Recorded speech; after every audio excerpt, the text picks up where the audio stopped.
You're listening to UNITEDWESTRIKE.com radio. Don't buy, don't comply. Ask why. UNITEDWESTRIKE.com radio. All right, folks, welcome back to the United We Strike Radio Marathon broadcast, the first one of 2011. We just finished with Rosalind Peterson of AgricultureDefenseCoalition.org and CaliforniaSkywatch.com. She had lots of great information, folks. If you are buying those light bulbs that you think are good for the environment, you're being fooled. You're being stolen from, because if you really knew what they were about, you would not buy them nor get them near your children. Now, we are going to another woman who's very active and who will tell us about depleted uranium. This is Leuren Moret. Welcome to the program, Leuren. Oh, thank you, Karen. I'm very happy to be here today, and it's exciting to be on your radiothon today. Well, thanks. We look forward to having you. And now you have such great information, Leuren. How did you get into learning about depleted uranium, and what made you really aware that you needed to step up and share the information that you learned? Well, I'm a geoscientist, which means I study the Earth and Earth processes. And I went to Japan. I was invited to go to Japan in the year 2000 to the Hiroshima and Nagasaki memorial events for the people who were lost in the atomic bombing of Hiroshima and Nagasaki and the victims since then. I knew nothing about depleted. Can you hear me? Yeah, we can hear you. Go ahead. Oh, okay. Yeah.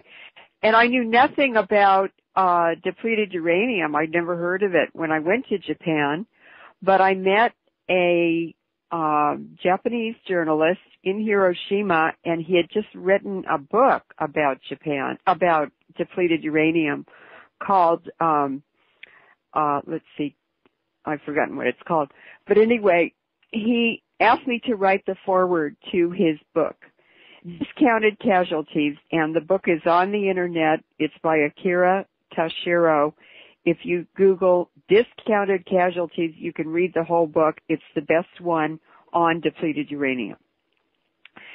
So he told me about depleted uranium. I read about it in his book. I actually had a friend in Serbia who was teaching in Belgrade, and he had written to me in 1998 when the NATO attack was happening and asked me, what is depleted uranium? And I said, I don't know, but I'll find out. And so I met Akira, and I saw the real horror of nuclear weapons and radiation exposure in the peace museums in Hiroshima and Nagasaki. And I met survivors who pulled their shirts up, and I touched their scars and their broken bones and their damaged bodies. And I just was so horrified and so moved by what the U.S. had done to these two innocent populations in the most Christian cities in Japan. And I just decided to dedicate the rest of my life to the radiation issue in 2000. So I came back from Japan, and I worked 18 hours a day studying everything about radiation, the physics, the chemistry, the biological effects, the environmental effects, and that included depleted uranium. And it was so interesting because I have a geoscience background. I could understand how it's spread around the world. It's transported in the winds and atmospheric dust, how it gets into our bodies and our drinking water. And now I'm one of the top experts in the world on depleted uranium. And I work with other scientists. Dr. Busby in England is the low-level radiation expert for the British government, and he was able to get air monitoring data with a Freedom of Information Act request from the British nuclear weapons facility called Aldermaston in Berkshire, which is north of London, not very far. And he was able to graph the data that he got from through his request, and he couldn't understand why they refused to give it to him for 3 years, because they're required to by law. Then he found out that Halliburton is managing the air monitoring of around the nuclear weapons facility in England. And no wonder, because what that data proved is that for what he graphed, it was 1998 through 2003. It proved that the U.S.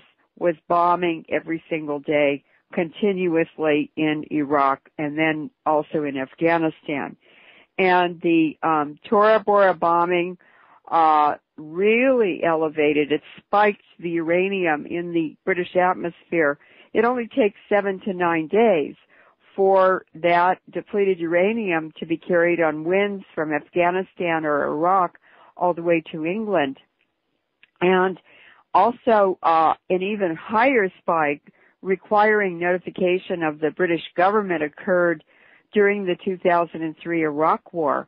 And two prime ministers, Gordon Brown, who was prime minister then, and David Cameron, who is prime minister now, their wives, each of their wives were pregnant twice during that heavy bombing and heavy uranium contamination of the atmosphere in England. And out of the 4 babies that were born during that time, 3 of their babies were born with terminal illnesses related to radiation exposure. So I was able to go to the online to the Department of Water and Power in Los Angeles, and I plotted the uranium levels that have been reported since 1999 in their annual reports. I made a graph, and you can see all the battles in Iraq and Afghanistan between 1998 and 2009 in the elevated uranium levels in Los Angeles drinking water. So the battles of Al-Sadr, Najaf, Baghdad, Mosul, Kirkuk, all those battles are contaminating the whole global biosphere. It's we know it's in the atmosphere from the British air monitoring, and we know it's in the drinking water from the Los Angeles Water and Power Company annual reports. Can you explain to our audience why depleted uranium is concerned? What is it we should be concerned about the depleted uranium? Why is it toxic? Okay. Uranium is a chemical heavy metal poison. It also has estrogen and hormone disruptor effects. And there are many other chemical aspects of it that make it extremely toxic to living things. It also has a radiological or radioactive effect because it releases gamma rays and also alpha particles, which are the most damaging form of radioactive exposure, alpha particles. And they get into the cells, and they may kill the cell. An alpha particle can kill a cell. They only travel 1 or 2 cells, the distance of 1 or 2 cells, but they dump a huge amount of energy. It's like shorting out the cell. 4.2 million electron volts are released from 1 alpha particle, and the binding energy of the chemicals in the cell are less than 10 electron volts. So that's like nuking a cell. And even if you kill the cell, you damage, or the alpha particle damages all of the neighboring cells, 80 cells or more around that cell that was killed. And that is called the neighborhood effect. And you can't damage just one cell. That damage proliferates throughout the body of whatever living thing, or a plant or an animal or a human. It damages much more than just killing one cell. So how does that manifest? Sorry. Just a minute. The third effect is the most damaging of all, and that is called the particulate effect. When uranium burns, it catches on fire at about 170 degrees centigrade, and a match or just dropping a piece on the floor can cause a spark to ignite the uranium, and it very rapidly reaches temperatures of 5,000 degrees centigrade, which is hotter than the sun. There's no way to put a fire out. There's no way to stop it. And it's the particulate effect is, because of the very tiny size, it's so small when it burns at such high temperatures that it forms a nanoparticle poisonous radioactive gas. And those particles are so small that you can't even see them under an electron microscope. They're too small to even see. And they are tiny, hollow, round. They look like Christmas tree balls, but they're extremely toxic. And what they do is they have a catalytic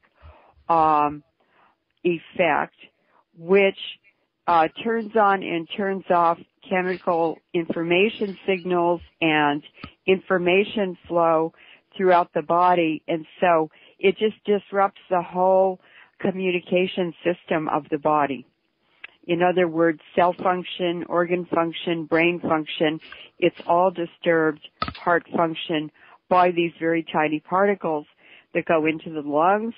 70% go directly into the blood, and they are carried all over the body into all the cells, and it's like just putting wild cards everywhere in the body. So they are non-specific catalysts. In other words, they screw up the specific catalysts that only do one job in a cell. And so the combination of the chemical heavy metal, the radiation, and the nanoparticle effect just is a death machine. And if you get exposed to depleted uranium, it is a death sentence. Every single soldier we're sending to Iraq and Afghanistan now, they're so contaminated. Those poor soldiers are mentally ill in 2 months because uranium targets the brain. That's horrific. Horrific. So how little exposure does a person need to have before this effect occurs? I'm sure it's a tiny little amount. I think 1 atom of uranium, 1 alpha particle, can cause cancer under the right conditions. 1 speck. Okay, and this is getting into the airstream and going around the planet, yes? I've got airflow charts that a former naval intelligence officer in England made for me. He's also a meteorologist, and he was a Middle East oil and gas consultant. His name is Peter Eyre, and he has access to the pilots database because he used to own his own airplane companies, and he had to work up the flight plans for the pilots. So he used that database to plot the winds and wind direction, and of course the wind blows in different directions depending on altitude. So our troposphere is what from the ground up to about 60 or 70 miles above the ground, the surface of the Earth. That's called the troposphere. That's the most dynamic part of the atmosphere because it's where storms, hurricanes, winds, convection, very, very, very dynamic part of the atmosphere. And so the depleted uranium forms on the battlefield or wherever they're using it on the surface of the earth, and it floats up into the wind currents, and it's carried all over in every single direction. It's not like the jet stream that's much higher and goes from west to east. This is a total global mixing in 1 year of every single battle and every single speck of uranium that is created in these countries where they've been using it. And it's over here in 7 to 9 days. It's in the Los Angeles drinking water. It's in the drinking water everywhere in America. It's in all the rivers and the lakes. And I can prove it from the United States Geological Survey report about a year and a half ago. The USGS tested male fish in lakes and rivers all over the U.S. and the ocean too, and they wanted to determine how much intersex was expressed in the male fish population, because uranium is an estrogen and a hormone disruptor. And intersex means that in a male fish, where there should be sperm-producing cells only for reproduction, that's the tissues, reproductive tissues, there should only be sperm-producing tissue. But in every population they tested in the United States, there were female eggs or ova in the same sperm-producing tissues in the male fish. That's called intersex, or in humans we call it hermaphrodite, and it is being reported all over the world that females and males are more widely reported hermaphrodites now because of these hormonal and estrogen effects, the alteration of normal reproductive tissues by the uranium effects. And an African runner, a female runner a year ago, was winning all her gold medals. She was on her way to the Olympics. She was a black woman from 18 years old from South Africa. And people said, we have to sex test her. We have to sex test her. Maybe she's a man, because she was so good at running. And so they did a urine test, and her testosterone levels were higher than normal, but they were not out of the range for a woman. So they did an internal examination of her reproductive organs. She had a vagina, but she had no uterus and she had no ovaries. She had testicles instead. And in an embryo developing inside the mother, in the uterus, there are two cells in the very early beginning stages after conception in this new organism, and those two cells either turn into ovaries in a female or they turn into testes if it's a male. So what we're doing is we're mixing up sexes in the same organisms. It's also reported in the Arctic and polar bear populations. The uranium goes up there too.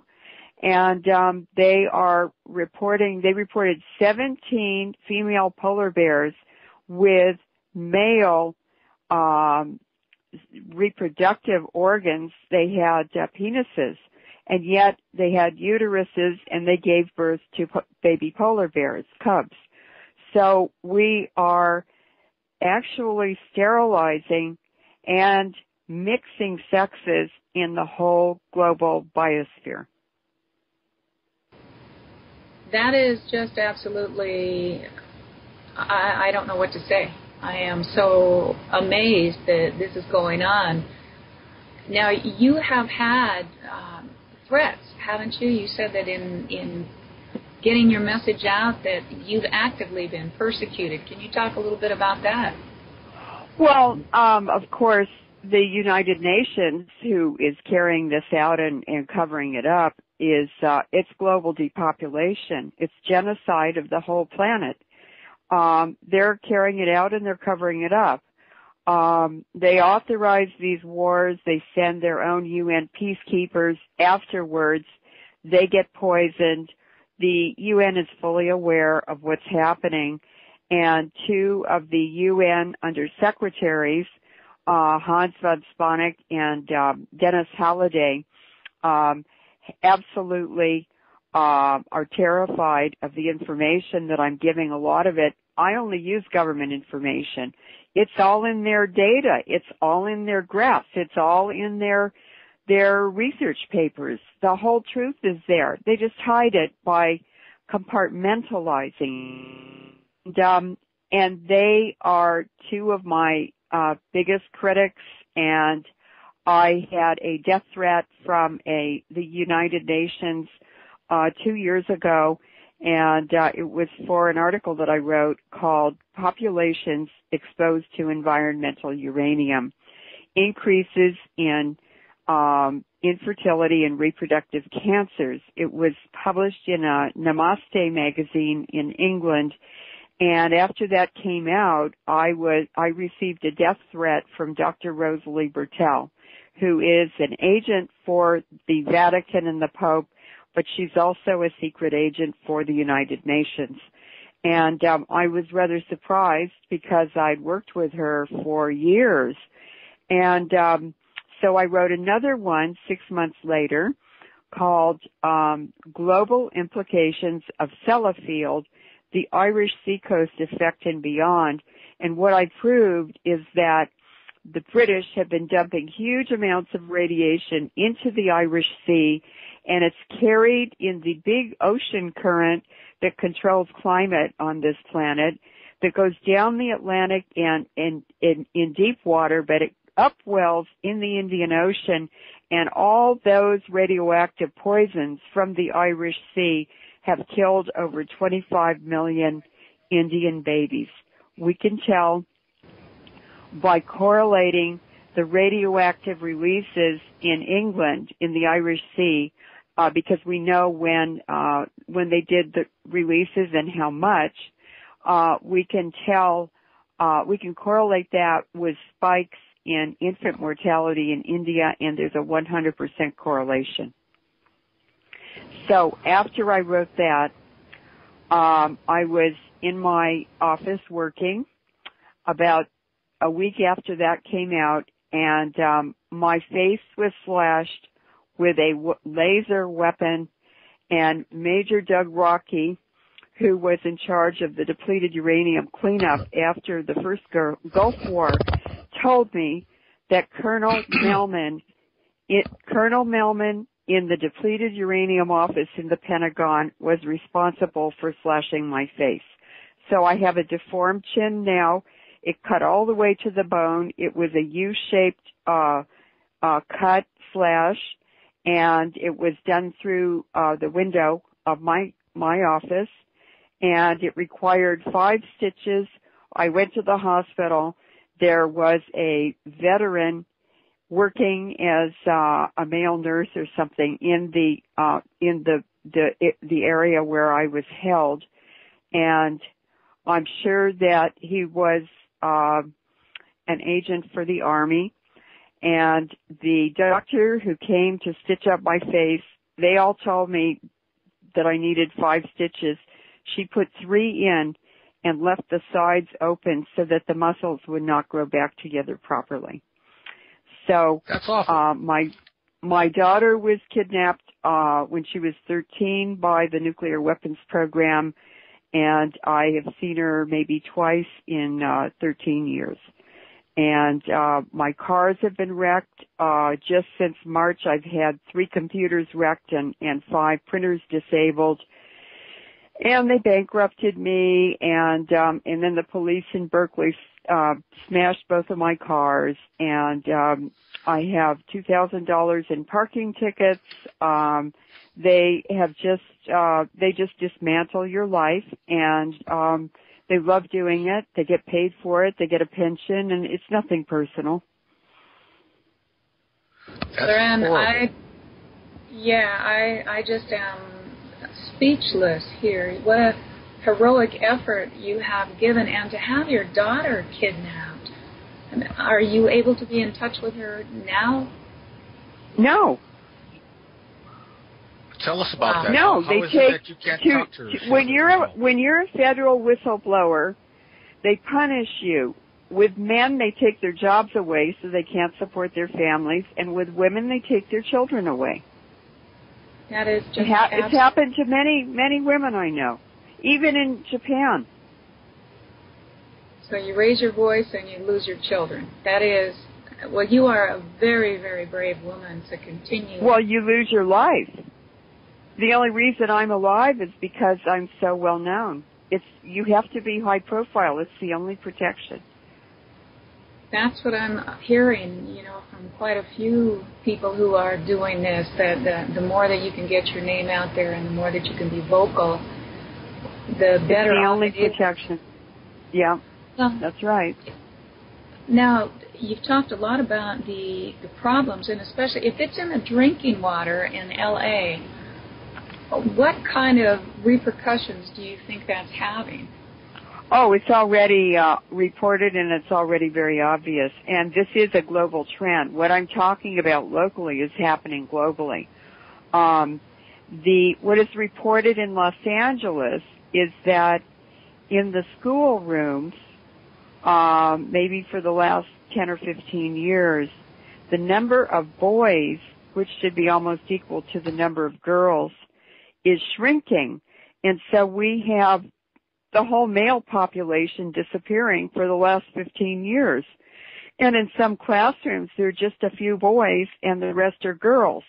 Now, what happens in fish populations, and this is offshore from 2 nuclear power plants in California, Diablo Canyon in San Luis Obispo and San Onofre down by San Diego, the radiation released into the ocean water from the cooling cycle inside the nuclear power plant is causing male fish exposed to radiation in these areas. After they're born or they hatch, fish hatch and they're also born live, they change sex to females. So in the Columbia River, which drains the Hanford Nuclear Weapons Facility up in Washington State, offshore from Diablo Canyon in San Onofre, also in areas all over England, the male fish studies have determined that the male fish are turning into female fish. So you have expanding female populations, shrinking male populations, and that's exactly what's happening to humans. Do you think it's deliberate? At this point? Oh, absolutely, absolutely. I know that people are upset when they hear this. I know there's a lot of denial. It takes a whole process of educating yourself and beginning to do your own reading, and the Internet is wonderful for that.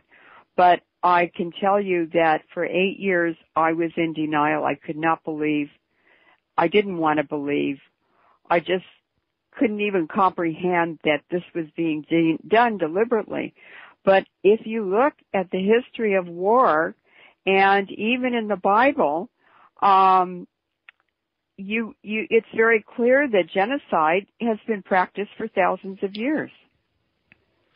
So you think this it's nothing new.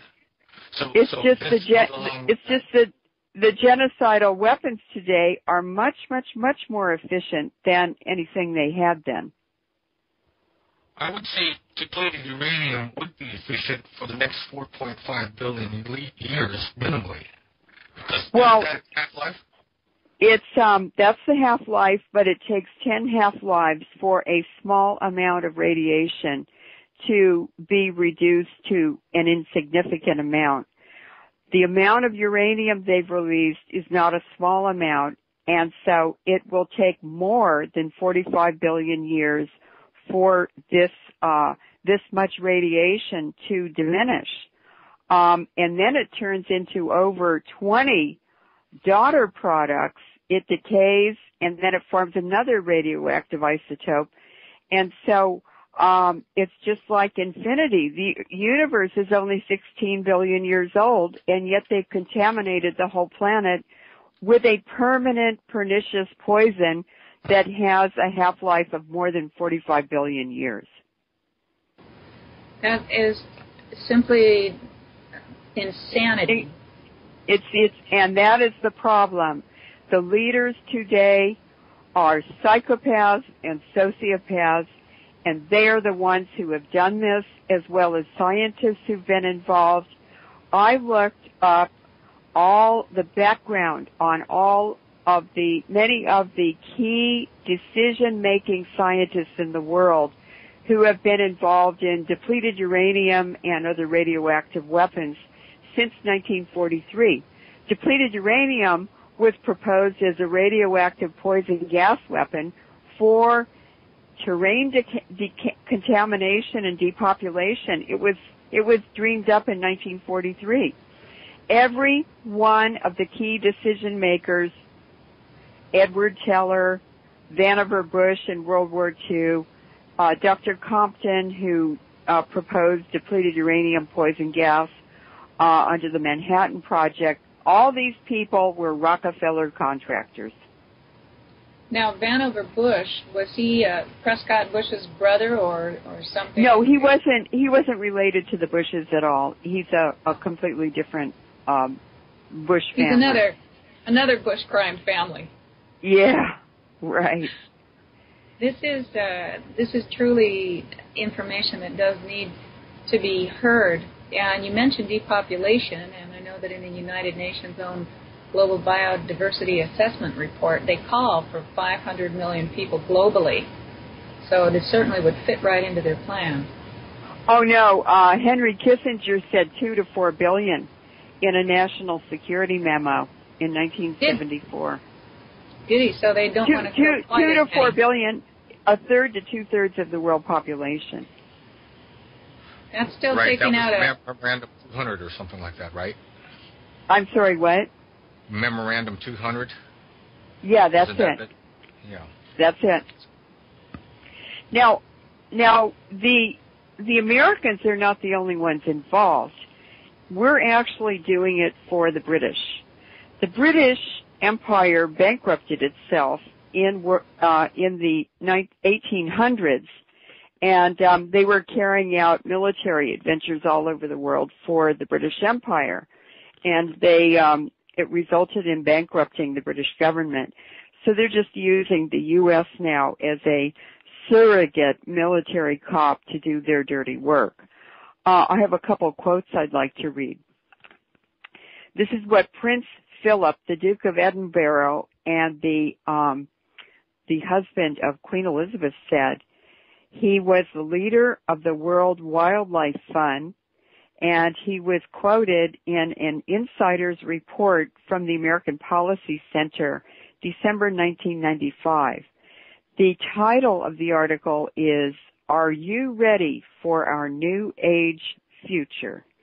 And this is what Prince Philip said, quote, "If I were reincarnated, I would wish to be returned to Earth as a killer virus to lower human population levels." He's part of the global ruling elite. Now, I would like to read a quote from Bertrand Russell, who was also a very big player in this death cult. It's actually a death cult, a global death cult. And what Bertrand Russell said in his lectures at Oxford University in the 1930s is very shocking. And it was published in a book in 1952 by Bertrand Russell, The Impact of Science on Society. This is what he said, quote, and keep depleted uranium in mind, a totalitarian government with a scientific bent might do things that to us would seem horrifying. The Nazis were more scientific than the present rulers of Russia and were more inclined to the atrocities that I have in mind. If they had survived, they would probably have soon taken to scientific breeding. Any nation which adopts this practice will, within a generation, secure great military advantages. The system, one may surmise, will be something like this. Except possibly in the governing aristocracy, all but 5% of males and 30% of females will be sterilized. The 30% of females will be expected to spend the years from 18 to 40 in reproduction in order to secure adequate cannon fodder. As a rule, artificial insemination will be preferred to the natural method. The unsterilized, if they desire the pleasures of love, will usually have to seek them with sterilized partners. So in other words, Bertrand Russell's prophetic message is that wild reproduction is no longer an option. Oh, nice of him. That's just horrifying, though.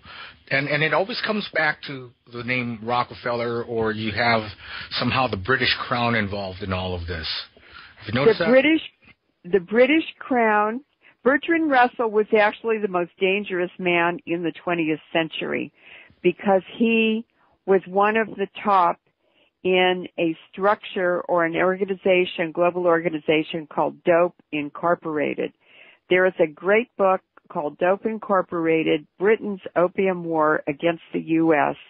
that is on the internet, and everybody listening should read it because it has names, faces, places, all of the details, documentation, photos, social networks, organizational networks, and it explains that for every dollar in any currency that's in circulation in the official economy, there are $5 hidden away in that Dope Incorporated structure and offshore banks. The Queen of England is at the top of this, but it actually Dope Incorporated goes back to the Knights Templars and the Crusades. And the Knights Templars were the Crusaders, one of the groups who went to the Middle East, and the excuse for going to the Middle East to get Christians to support it was that they were securing the Christian relics in the Holy Land. And what they were actually doing was using religion as a cover, just as they are now, to go to the Middle East and revive the Silk Road, which was a huge trading enterprise for thousands of years all across the Eurasian continent. And they wanted to revive it so that they could capture the revenue. They wanted the money from that very, very, very, just a tremendously wealthy enterprise. And so the Knights Templars went back to Europe, and they were humanists. In other words, they supported self-determination or democracy, a democratic society. But they had a rogue group of Knights Templars who were monarchists, and they're the ones who ended up starting Dope Incorporated, and it was during the early 1700s when Britain wanted tea, silk, and porcelain. They wanted to trade their stuff with China, and China said, well, we'll sell you tea, silk, and porcelain, but we don't need any of your junk because we're 5,000 years old and we've already got everything we want. Yours is inferior. So you have to pay in gold or silver. And the British started paying in gold and silver, but then they didn't want to give China all their gold and silver. So what they did was they said, we'll take over India, we'll make it a colony, we'll grow opium there, and we'll grow it in Turkey, and then we'll have East India Company warehouses that warehouse the opium in India, and independent sea captains can come and purchase the opium balls and then take it to China in their fast clipper ships, because we don't want to do business in China. With opium, it's illegal. Let the clipper ship captains bribe the customs officials in China and peddle their dope there, and then bring back tea and China and silk. So that's exactly what happened. And the Chinese suffered. Over 250 million people were addicted to opium in China during those years. The Chinese finally were able to expel the British around the end of the 1800s, and of course all the addicts had to die. And by the time of the Vietnam War, opium production was almost zero all over the world. However, when you look at opium production historically from 1800 to 2000, it's very obvious that the Vietnam War was to reintroduce and to refurbish the opium production in Southeast Asia. And traditionally, even during the Indian colonial period, the opium was grown in the very countries that we targeted in the Vietnam War, and that's Laos, Cambodia. Those countries are the biggest opium producers. Well, now we have Afghanistan, and you know that just as well as our audience should know, our troops are there guarding the opium fields, and opium production is at bumper crop levels. And do you know if they're using depleted uranium on the Afghan civilians as well? Oh, absolutely. The whole country is contaminated, and they have horrible cancer rates and birth defects, all the same thing that has happened to our soldiers and to NATO forces and to UN peacekeepers and to the population in Iraq and Yugoslavia. It's just a replay of all of that. And not only that, the British are growing opium in Afghanistan also, and that is where the highest violence is where the British are, because they're growing more opium than the U.S. is. And we went there because we were looking for who again? God, gold, oil, and drugs. Yeah. Osama God bin Laden. Yeah, it wasn't funny guys that wear diapers on their head hiding in caves. I can guarantee you that. So right. Leuren, what can we do, or what can we do as individuals to help protect ourselves and our families from the toxic effects of depleted uranium? Is there anything we can do? Yes, there are lots of things that people can do. First of all, we have to get the radiation pollution, this constant point source of radioactive pollution, uranium pollution, turned off. And what we know is that in 1963, when the Partial Test Ban Treaty was signed, ending nuclear weapons tests in the atmosphere by the U.S., Russia, and Britain, we know that the fish population in the North Atlantic recovered. It had declined 50% by 1963 in the 5 previous years because of all the radioactive pollution in the oceans. And most of that pollution was uranium, which is in all atomic bombs.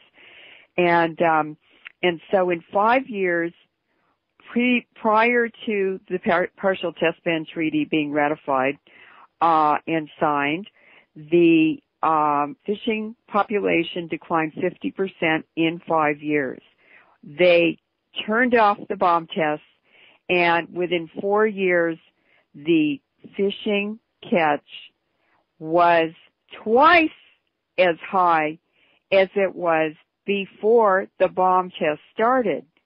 So it actually doubled the fish population or the fishing catch, because that's a normal response to animal species when they're under some kind of pressure, a damaging thing like that, is that when that whatever that pressure or that poison is removed, the population rapidly reproduces in order to restore their original population levels. So eventually, the population reduced to the natural balance in nature to the same level it had been before bomb testing. So if we turn it off, life can go on and life can recover and reproduction can increase. But we have to stop it. And it takes tremendous international pressure and a very, very concerned president like President Kennedy, who was concerned about the effects of ionizing radiation from bomb testing on the American children. It was killing the American children. And even Eisenhower was told one day, he was in the White House, he was an Army general. He knew what weapons were. He was told by his staff not to go outside that day because it was raining. And he said, well, why shouldn't I go out if it's raining? And they said, oh, because it's washing all the radiation from the bomb tests out of the atmosphere. All across America, even the White House, even Washington, D.C., even the Atlantic. And it continued around and around the world. And wine companies actually measure the radiation in wines, and they can also date the wines from the radiation in the wines.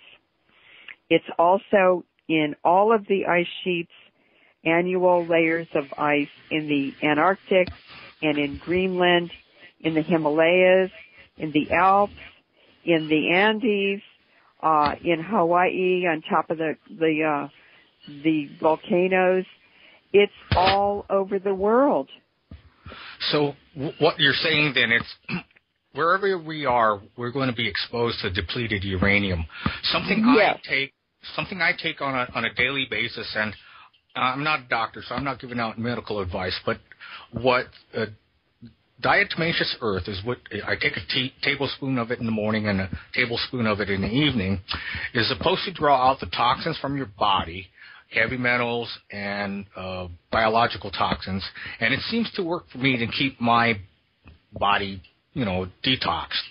Right. Maybe it's used for filters. It's used in filters, so it does filter out to some degree. Right, so maybe that's something people can look into. I've heard of calcium bentonite clay having the same kind of toxifying capacity that diatomaceous earth has. So whatever we can do on a personal level to help protect our families and ourselves from, exposure to this, or trying to remove it from our systems, I think is, advisable, because we're so exposed to all of this. What is even better is to prevent it from getting in the body. And so if you put a reverse osmosis filter in your water system coming into the house, you filter out the uranium and other heavy metals and other elements that you don't want in your body. So those are about $500. They last for a year. You just change the filter at the end of the year. It's easy to do. And that is one of the number one things that people should do. Bottled water is not, you shouldn't be drinking that unless it's filtered. It's full of mercury, thorium, which is a radioactive element. The EPA tested 25 brands of bottled water, and they found levels of thorium and mercury and one other element, I forgot what it was, that were above EPA drinking water standards in the bottled water. So also the plastic in bottled waters has estrogen and hormone disruptors in it. The chemicals are estrogen and hormone disruptors. So bottled water really isn't an answer either. You have to use a reverse osmosis filter. And washing off food, fruit, and vegetables and stuff does not remove the uranium because it sticks whatever it sticks to, it's impossible to clean it off that surface. Wow, there's no avoiding this stuff then. When it's attached to organic matter in the gut, most of it goes right through the body. So the diatomaceous earth, the bentonite clay is even better because clay particles in water, in rivers and stuff, they are scavengers for radioactive materials. They have opposite charges, and the radioactive materials are attracted to the clay particles, and so that would also remove the depleted uranium that is contaminating food in your gut. Well, that's a good information to know. Okay, so we're heading towards the top of the hour, and do you have a website? Do you have any way of folks getting your information? Well, what people should do is just do a search on my name, a Google search on either my first name, Leuren, or my first and last name. My last name is Moret, or you could search Leuren plus uranium, or Leuren plus radiation, or whatever you want to know about Leuren plus HAARP. HAARP is the newest weapon of mass destruction developed secretly by the Soviet Union and the U.S. during the Cold War. So I'm a whistleblower at two nuclear weapons labs, the Lawrence Berkeley Lab and the Lawrence Livermore Lab, and I am dedicated to informing the public about what they need to know and what they should know. And it's very frightening, but it's also very empowering when people begin to investigate themselves and tell your neighbors, your friends, everybody. Tell everybody what you've heard today. And it's wonderful because that information spreads all over the world. Leuren, you know what we're doing too, and we really want to thank you. We are building for a global strike of massive peaceful noncompliance Friday, April 15th, Saturday, and Sunday. And we hope that you will join us in subsequent broadcasts so that people can start to understand just how important it is that we stop going along with these systems. That's right. That's excellent. That's excellent, excellent, excellent. That's exactly what has to be done. People all over the world have to resist, find ways to resist and fight this. And we do it by coming together. We have to have a strategy like swarming insects. It has to be global. It has to be everyone doing what they can do, their own little part. And if they don't, we will just all die slowly together. Well, there's we're no choice. Hoping that the swarms, though, will stay off the streets this time and let them actually see what silence can do. You know, they don't listen to us when we call, and when we march, we're targeted. Although we are advocating that people pick up their phones, they can be heard that way. But otherwise, if we imagine the power of empty airports, empty banks, empty streets, empty malls, empty indoctrination centers they call schools, you know, I think we can do something, and we're so honored. That's exactly right. It's the best strategy. Thank you so much. It's been a real pleasure, and I wish you all the luck, and I hope the listening audience will be sure to support you in any way they can.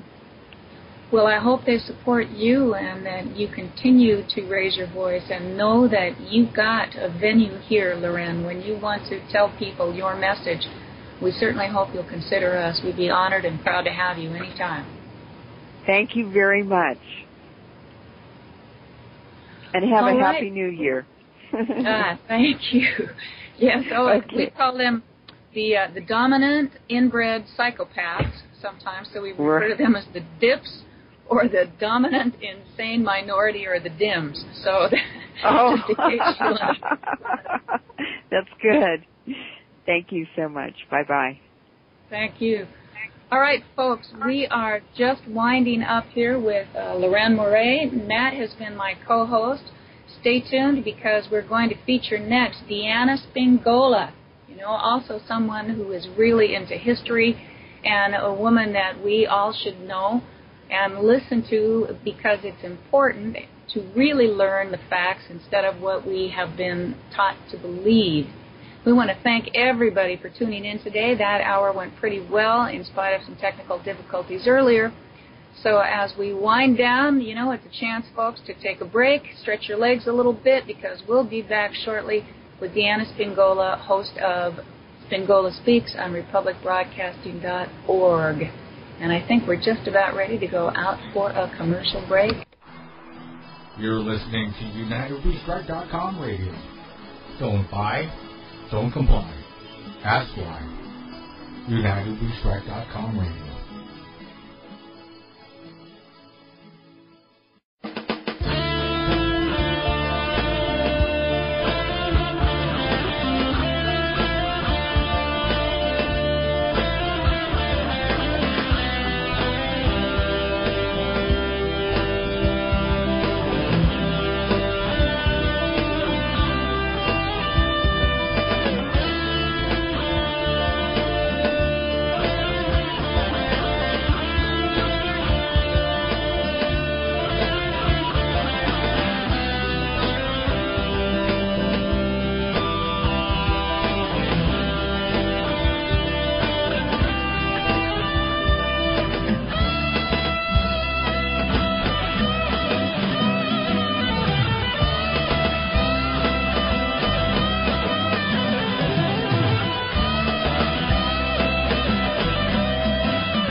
UNITEDWESTRIKE.com.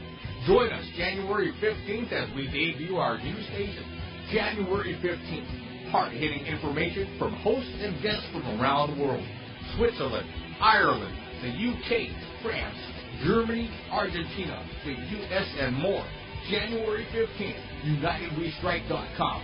Don't buy, don't comply, ask why. UNITEDWESTRIKE.com. January 15th.